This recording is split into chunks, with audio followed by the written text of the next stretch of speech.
Bleak House by Charles Dickens. Chapter 7. The Ghost's Walk. While Esther sleeps, and while Esther wakes, it is still wet weather down at the place in Lincolnshire. The rain is ever falling, drip, drip, drip, by day and night, upon the broad flagged terrace pavement, the Ghost's Walk. The weather is so very bad down in Lincolnshire that the liveliest imagination can scarcely apprehend its ever being fine again. Not that there is any superabundant life of imagination on the spot, for Sir Leicester is not here, and truly, even if he were, would not do much for it in that particular, but is in Paris with my Lady, and solitude, with dusky wings, sits brooding upon Chesney Wold. There may be some motions of fancy among the lower animals at Chesney Wold, the horses in the stables, the long stables in a barren red-brick courtyard where there is a great bell in a turret and a clock with a large face, which the pigeons who live near it and who love to perch upon its shoulders seem to be always consulting. They may contemplate some mental pictures of the fine weather on occasions, and may be better artists at them than the grooms. The old roan, so famous for cross-country work, turning his large eyeball to the grated window near his rack, may remember the fresh leaves that glisten there at other times, and the scents that stream in, and may have a fine run with the hounds, while the human helper, clearing out the next stall, never stirs beyond his pitchfork and birch broom. The grey, whose place is opposite the door, and who, with an impatient rattle of his halter, pricks his ears and turns his head so wistfully when it is opened, and to whom the opener says, "Whoa, Grey, then, steady. Nobody wants you to-day," may know it quite as well as the man. The whole seemingly monotonous and uncompanionable half-dozen, stabled together, may pass the long wet hours when the door is shut in livelier communication than is held in the servants' hall or at the Dedlock Arms, or may even beguile the time by improving, perhaps corrupting, the pony in the loose-box in the corner. So the mastiff, dozing in his kennel in the courtyard with his large head on his paws, may think of the hot sunshine when the shadows of the stable buildings tire his patience out by changing and leaving him, at one time of the day, no broader refuge than the shadow of his own house, where he sits on end, panting and growling short, and very much wanting something to worry besides himself and his chain. So now, half waking and all winking, he may recall the house full of company, the coach-house full of vehicles, the stables full of horses, and the outbuildings full of attendants upon horses, until he is undecided about the present and comes forth to see how it is. Then, with an impatient shake of himself, he may growl in the spirit, "Rain, rain, rain, nothing but rain, and no family here," as he goes in again and lies down with a gloomy yawn. So with the dogs in the kennel buildings across the park, who have their restless fits, and whose doleful voices, when the wind has been very obstinate, have even made it known in the house itself, upstairs, downstairs, and in my Lady's chamber. They may hunt the whole countryside while the raindrops are pattering round their inactivity. So the rabbits, with their self-betraying tails, frisking in and out of holes at roots of trees, may be lively with ideas of the breezy days when their ears are blown about, or of those seasons of interest when there are sweet young plants to gnaw. The turkey in the poultry-yard, always troubled with a class grievance, probably Christmas, may be reminiscent of that summer morning wrongfully taken from him when he got into the lane among the felled trees where there was a barn and barley. The discontented goose, who stoops to pass under the old gateway, 20 feet high, may gabble out, if we only knew it, a waddling preference for weather when the gateway casts its shadow on the ground. Be this as it may, there is not much fancy otherwise stirring at Chesney Wold. If there be a little, at any odd moment, it goes, like a little noise in that old echoing place, a long way, and usually leads off to ghosts and mystery. It has rained so hard and rained so long down in Lincolnshire that Mrs. Rouncewell, the old housekeeper at Chesney Wold, has several times taken off her spectacles and cleaned them to make certain that the drops were not upon the glasses. Mrs. Rouncewell might have been sufficiently assured by hearing the rain, but that she is rather deaf, which nothing will induce her to believe. She is a fine old lady, handsome, stately, wonderfully neat, and has such a back and such a stomacher that if her stays should turn out when she dies to have been a broad, old-fashioned family fire-grate, nobody who knows her would have cause to be surprised. Weather affects Mrs. Rouncewell little. The house is there in all weathers, and the house, as she expresses it, is what she looks at. She sits in her room in a side passage on the ground floor with an arched window commanding a smooth quadrangle, adorned at regular intervals with smooth round trees and smooth round blocks of stone, as if the trees were going to play at bowls with the stones. And the whole house reposes on her mind. She can open it on occasion and be busy and fluttered, but it is shut up now and lies on the breadth of Mrs. Rouncewell's iron-bound bosom in a majestic sleep. It is the next difficult thing to an impossibility to imagine Chesney Wold without Mrs. Rouncewell. But she has only been there 50 years. Ask her how long this rainy day, and she shall answer, 50 year, 3 months, and a fortnight, by the blessing of heaven, if I live till Tuesday. Mr. Rouncewell died some time before the decease of the pretty fashion of pigtails, and modestly hid his own, if he took it with him, in a corner of the churchyard in the park near the mouldy porch. He was born in the market-town, and so was his young widow. Her progress in the family began in the time of the last Sir Leicester and originated in the still-room. The present representative of the Dedlocks is an excellent master. He supposes all his dependents to be utterly bereft of individual characters, intentions, or opinions, and is persuaded that he was born to supersede the necessity of their having any. If he were to make a discovery to the contrary, he would be simply stunned, would never recover himself, most likely, except to gasp and die. But he is an excellent master still, holding it a part of his state to be so. He has a great liking for Mrs. Rouncewell. He says she is a most respectable, creditable woman.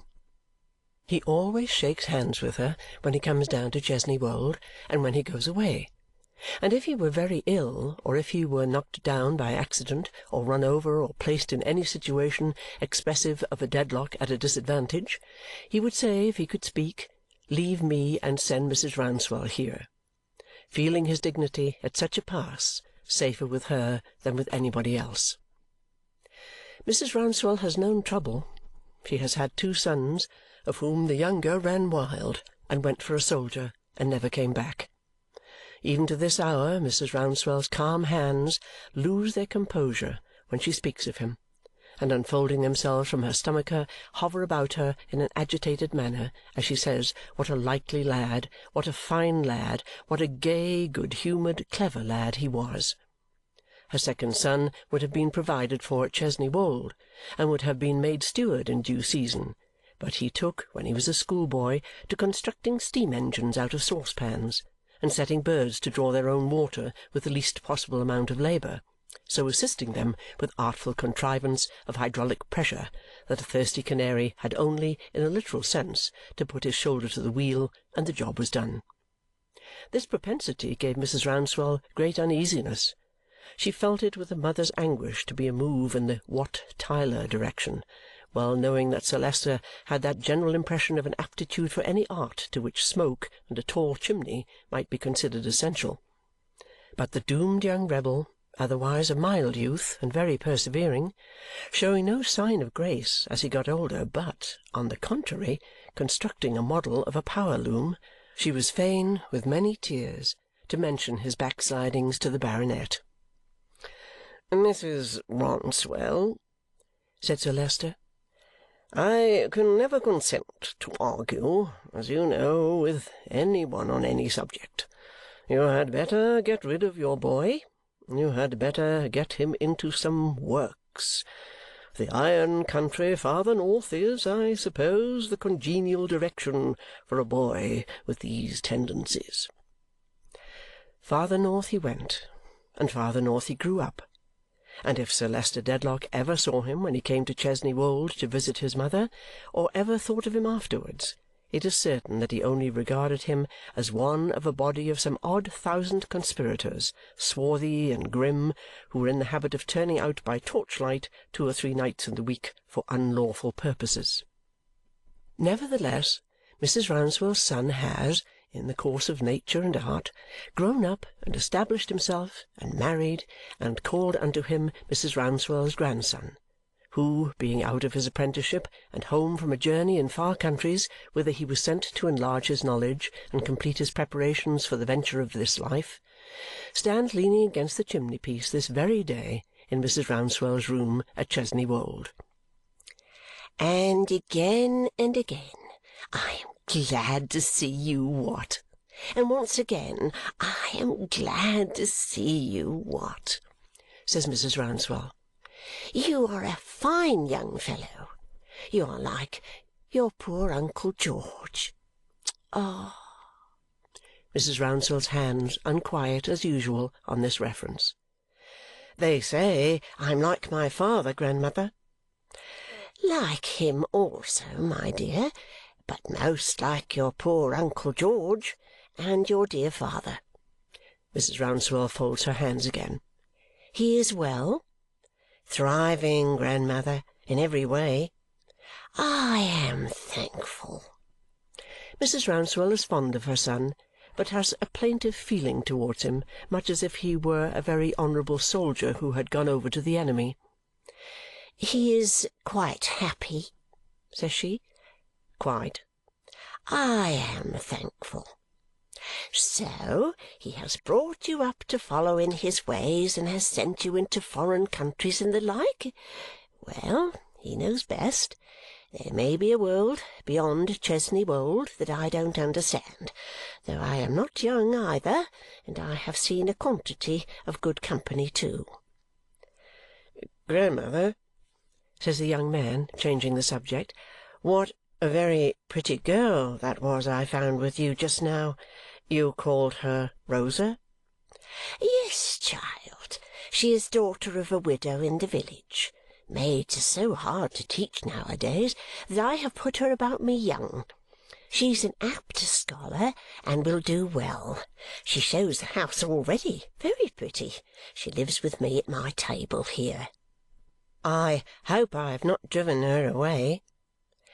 She supposes we have family affairs to speak about, I dare say. She is very modest. It is a fine quality in a young woman, and scarcer, says Mrs. Rouncewell, expanding her stomacher to its utmost limits, than it formerly was. The young man inclines his head in acknowledgment of the precepts of experience. Mrs. Rouncewell listens. Wheels, says she. They have long been audible to the younger ears of her companion. What wheels, on such a day as this, for gracious sake! After a short interval, a tap at the door. Come in. A dark-eyed, dark-haired, shy village beauty comes in, so fresh in her rosy and yet delicate bloom that the drops of rain which have beaten on her hair look like the dew upon a flower fresh gathered. What company is this, Rosa? says Mrs. Rouncewell. It's two young men in a gig, ma'am, who want to see the house. Yes, and if you please, I told them so. In quick reply to a gesture of dissent from the housekeeper, I went to the hall door and told them it was the wrong day and the wrong hour, but the young man who was driving took off his hat in the wet and begged me to bring this card to you. Read it, my dear Watt, says the housekeeper. Rosa is so shy if she gives it to him that they drop it between them and almost knock their foreheads together as they pick it up. Rosa is shyer than before. Mr. Guppy is all the information the card yields. Guppy? Repeats Mrs. Rouncewell. Mr. Guppy? Oh, nonsense, I never heard of him. If you please, he told me that, says Rosa. But he said that he and the other young gentleman came from London only last night by the mail, on business at the magistrates' meeting 10 miles off this morning, and that as their business was soon over, and they had heard a great deal said of Chesney Wold, and really didn't know what to do with themselves, they had come through the wet to see it. They are lawyers. He says he is not in Mr. Tulkinghorn's office, but he is sure he may make use of Mr. Tulkinghorn's name if necessary." Finding, now she leaves off, that she has been making quite a long speech, Rosa is shyer than ever. Now, Mr. Tulkinghorn is, in a manner, part and parcel of the place, and besides is supposed to have made Mrs. Rouncewell's will. The old lady relaxes, consents to the admission of the visitors as a favour, and dismisses Rosa. The grandson, however, being smitten by a sudden wish to see the house himself, proposes to join the party. The grandmother, who is pleased that he should have that interest, accompanies him, though to do him justice he is exceedingly unwilling to trouble her. "Much obliged to you, ma'am," says Mr. Guppy, divesting himself of his wet dreadnought in the hall. "Us London lawyers don't often get an out, and when we do, we like to make the most of it, you know." The old housekeeper, with a gracious severity of deportment, waves her hand towards the great staircase. Mr. Guppy and his friend follow Rosa. Mrs. Rouncewell and her grandson follow them. A young gardener goes before to open the shutters. As is usually the case with people who go over houses, Mr. Guppy and his friend are dead beat before they have well begun. They straggle about in wrong places, look at wrong things, don't care for the right things, gape when more rooms are opened, exhibit profound depression of spirits, and are clearly knocked up. In each successive chamber that they enter, Mrs. Rouncewell, who is as upright as the house itself, rests apart in a window-seat or other such nook, and listens with stately approval to Rosa's exposition. Her grandson is so attentive to it that Rosa is shyer than ever, and prettier.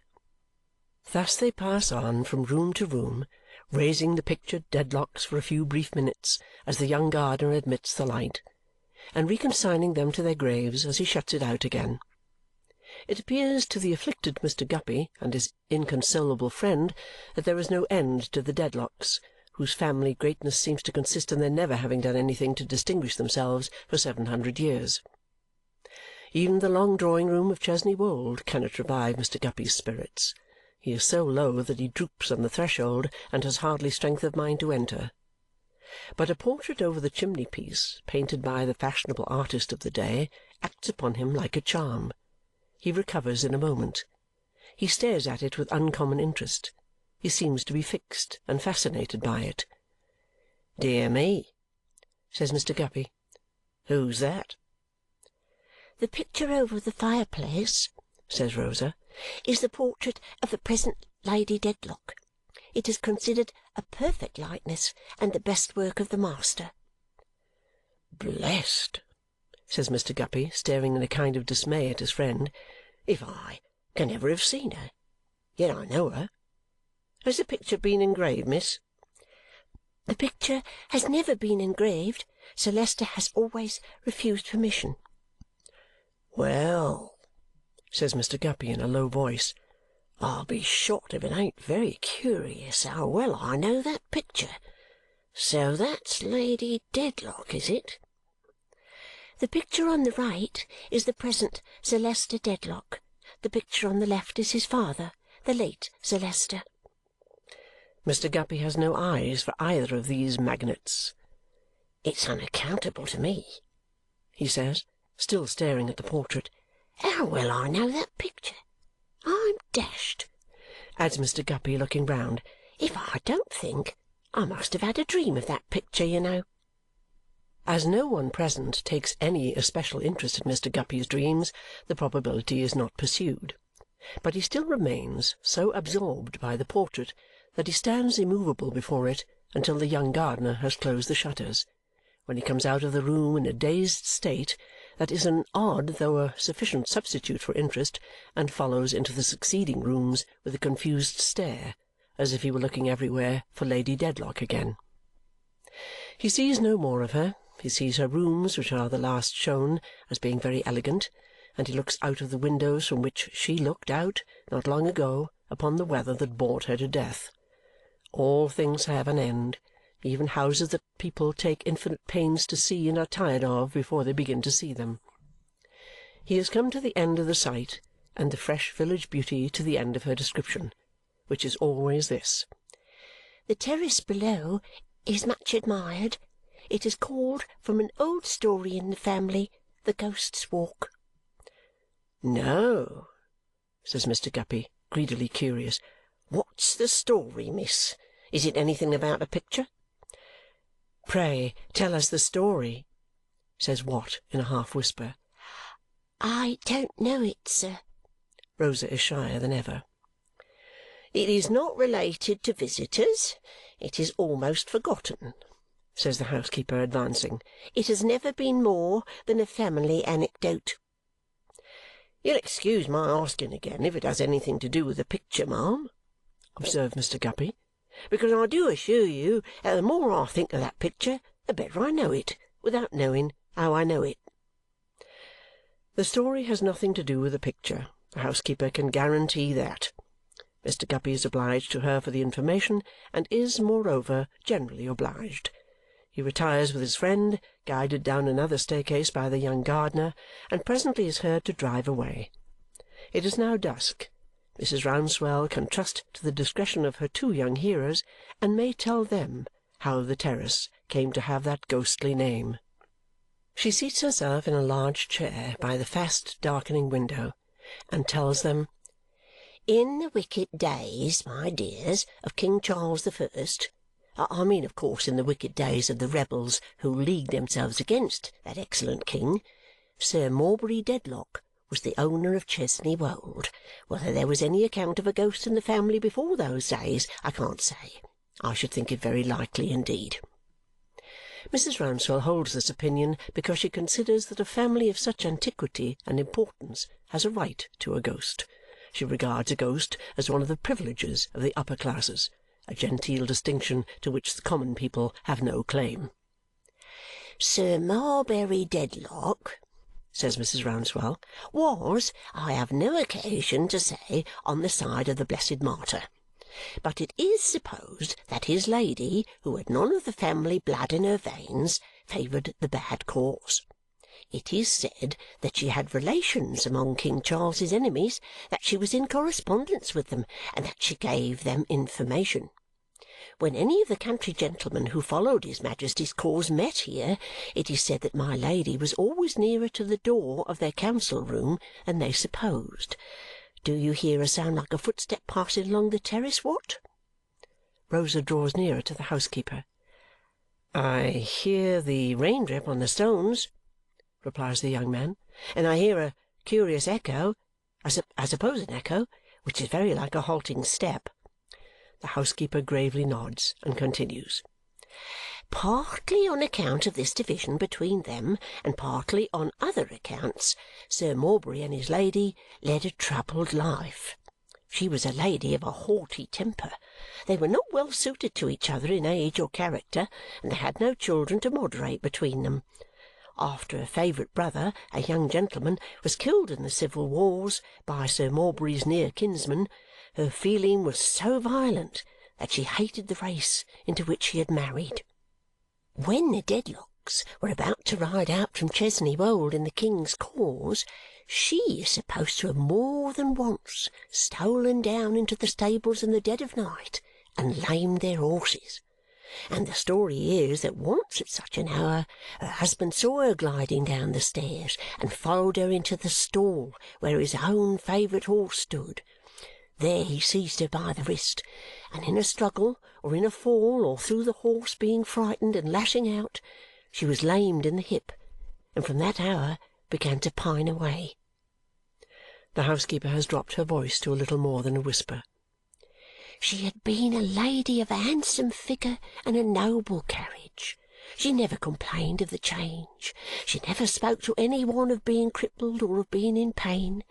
But day by day she tried to walk upon the terrace, and with the help of the stone balustrade went up and down, up and down, up and down, in sun and shadow, with greater difficulty every day.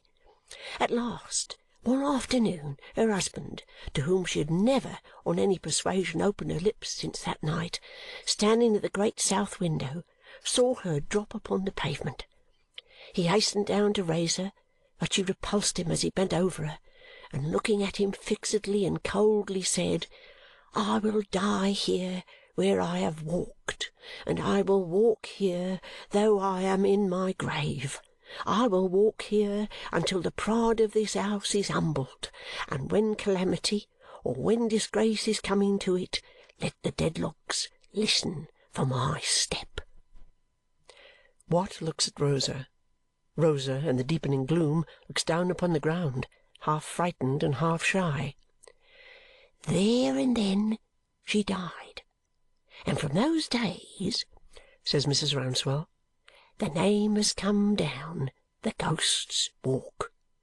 If the tread is an echo, it is an echo that is only heard after dark, and is often unheard for a long while together.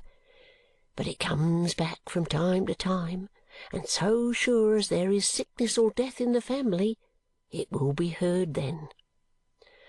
And disgrace, grandmother? Says Watt. Disgrace never comes to Chesney Wold, returns the housekeeper. Her grandson apologizes with, true. That is the story.